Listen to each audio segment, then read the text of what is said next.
Iran और Saudi Arabia के दरमियान मुआहदा हो गया है। नेतन्याहू इस हवाले से बरमला गुस्सा हो गए हैं।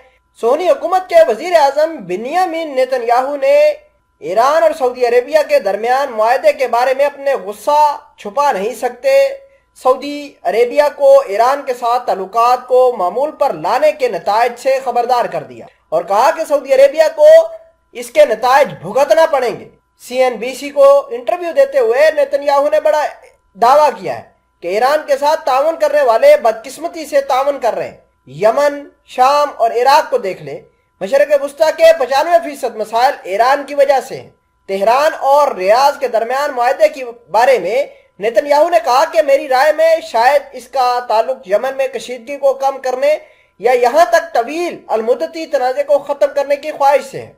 नेतन्याहू ने मजीद कहा कि मेरा यकीन है कि सऊदी अरेबिया के रहनुमा बखूबी जानते हैं कि उनके दुश्मन कौन है और कौन दोस्त है।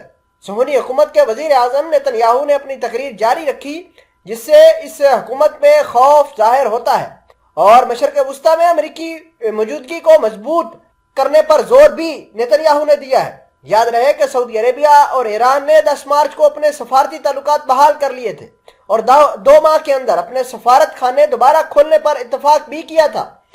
अहम बात यह भी है कि नेतन्याहू के इस बयान के ऊपर शहजादा मोहम्मद बिन सलमान का रद्द अमल भी आ चुका है। शहजादा मोहम्मद बिन सलमान ये चाहते हैं कि ईरान के साथ जिसके भी कोई मसाइल है वो टेबल पर बैठकर हल करें। शहजादा मोहम्मद बिन सलमान ने अमेरिका और इजराइल को खुली धमकी दी है कि अगर ईरान के ऊपर हमला हुआ तो उसके नतायज भी भयानक होंगे। शहजादा मोहम्मद बिन सलमान हो सकता है कि आयल का जो कार्ड है ये अच्छे तरीके से खेलें और अगर चाइना, रशिया भी ईरान और सऊदी अरेबिया के दरमियान आ जाता है या इनके साथ मिल जाता है और अग्रेसिवली मिलता है जिस तरीके से यूरोप मिला हुआ है, तो ये यूरोप का तहस नहस कर देंगे। नेतन्याहू ने अपने इंटरव्यू के अंदर ये दावा किया है कि मेरे ख्याल में न सिर्फ इसराइल बल्कि मशरक़ वस्ता के बेशतर ममालिक खित्ते में अमेरिका की शिरकत की हमायत करते हैं, बल्कि इससे आगे मशरक़ वस्ता में एक वसी तर अज़म के हमायत करते हैं।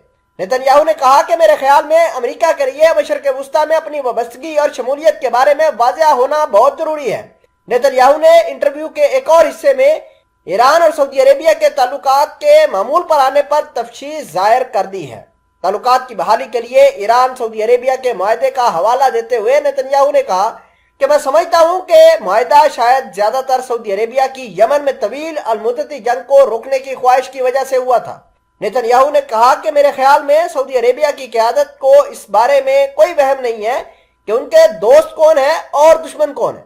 इस खबर को लेकर मिडल ईस्ट के अंदर बहुत सारी खलबली मची है। हो सकता है कि नेतन्याहू अपनी इस बात को मनवाने के लिए सऊदी अरेबिया के अंदर कोई कोहराम बर्पा कर सकते हैं, ईरान के अंदर कोई कोहराम बर्पा कर सकते हैं, ताकि इन दोनों मुल्क सऊदी अरेबिया और ईरान के दरमियान दोबारा जो गल्फ पैदा हो, दोबारा दूरियां पैदा हो।